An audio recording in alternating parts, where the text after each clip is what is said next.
দর্শক, শেষ পর্যন্ত পাকিস্তানের উদ্যোগে চীনকে নিয়ে বাংলাদেশকে নিয়ে তিন দেশীয় একটা জোট কি হতেই চলেছে? যখন আমাদের সার্ক বেশ অকার্যকর, সার্কের সর্বশেষ সম্মেলন হয়েছে সেই 2014 সালে, 2016 সালে ভারত পাকিস্তানের সম্মেলনে অংশগ্রহণ করেনি, তারপর থেকে সার্ক সম্মেলন হয়নি।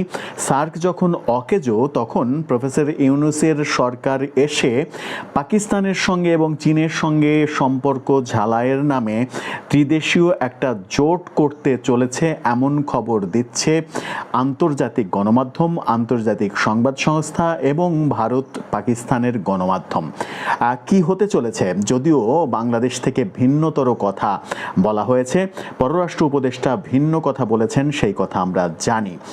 আদতে শেষ পর্যন্ত ভারতকে পাশ কাটিয়ে কিংবা ভারতকে চাপে ফেলার জন্যই পাকিস্তানের উদ্যোগে বাংলাদেশ কি সাড়া দিতে চলেছে তিন দেশীয় জোটের গঠন প্রক্রিয়ায়? সেই আলোচনা করবে এই ভিডিওতে। থাকবেন পলিটিক্স টিভির নিয়মিত আয়োজনে।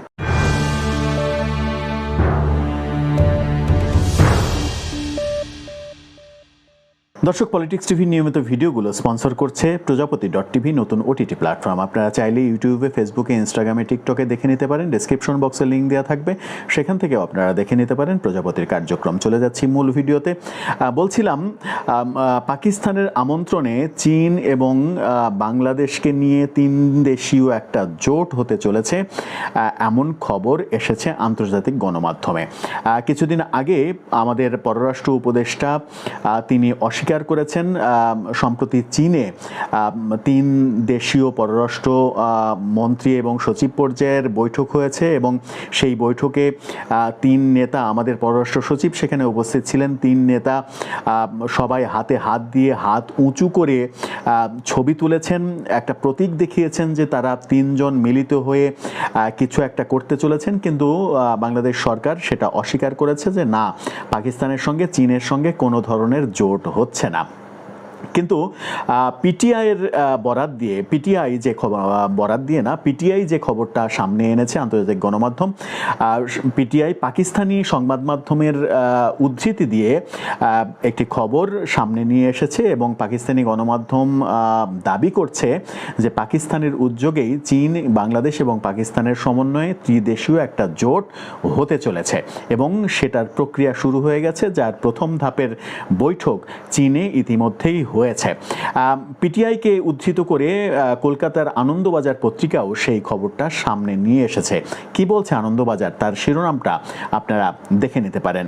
আনন্দবাজার মূলত এবং পিটিআই পাকিস্তানের সংবাদ মাধ্যমকে উদ্ধৃত করে মূলত যেটা বলতে চাইছে সেটা হচ্ছে যে আমাদের দক্ষিণ এশীয় যে সার্ক, সেই সার্কটা অকার্যকর হয়ে পড়েছে।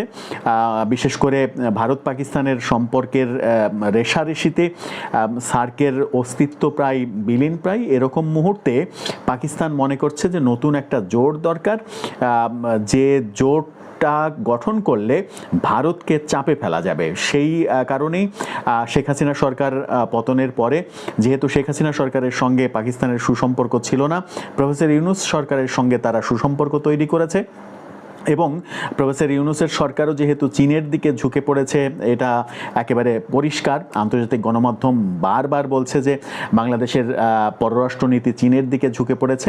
সেই সুযোগটা পাকিস্তান নিতে চাইছে।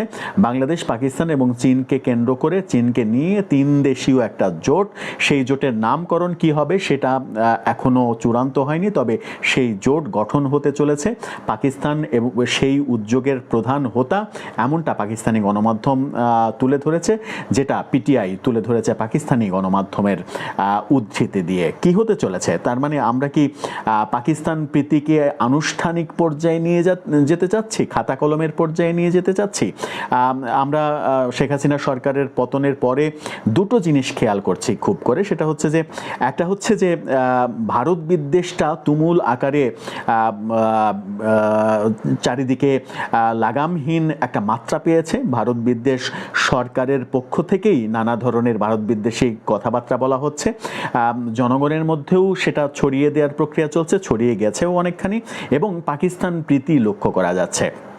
সরকারের বিভিন্ন গুরুত্বপূর্ণ জায়গা থেকে এবং সরকারের কাছের রাজনৈতিক দলগুলোর পক্ষ থেকে পাকিস্তান সম্পর্কে বারবার পজিটিভ কথা আসছে। পাকিস্তান আমাদের ভারতের চাইতে ভালো বন্ধু, এই কথা বারবার বলা হচ্ছে এবং এনসিপির তরফ থেকে এই দাবিটা করা হচ্ছে।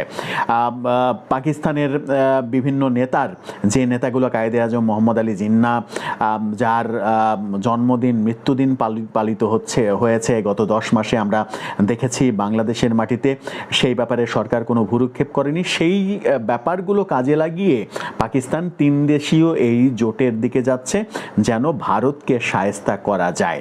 বাংলাদেশও কি ভারতকে শায়েস্তা করার মিশনে নামছে?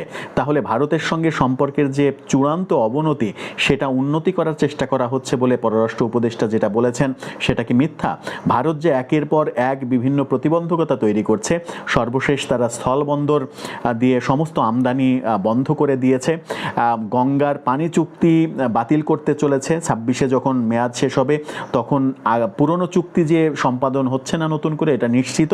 যদি চুক্তি হয় সেটা নতুন ফরম্যাটে নতুনভাবে ভারতের স্বার্থ রক্ষার পরে যদি কোনো চুক্তি করতে হয় সেটা তারা করবে, একেবারে পরিষ্কারভাবে জানিয়ে দিয়েছে। সেই জায়গাতে যখন ভারতের সঙ্গে আমাদের সম্পর্ক উন্নয়নের প্রয়োজন, তখন আমরা পাকিস্তানের দিকে ঝুঁকে পড়ে যদি চীন, পাকিস্তান এবং বাংলাদেশ নিয়ে একটা 3 দেশীয় জোটের মধ্যে ঢুকে পড়ি, তাহলে অবস্থা কোন দিকে যাবে? দর্শক, আপনার কি মনে হয় আমরা কোন দিকে যাচ্ছি আদতে? আপনার মতামত জানিয়ে লিখতে পারেন আমাদের কমেন্ট বক্সে।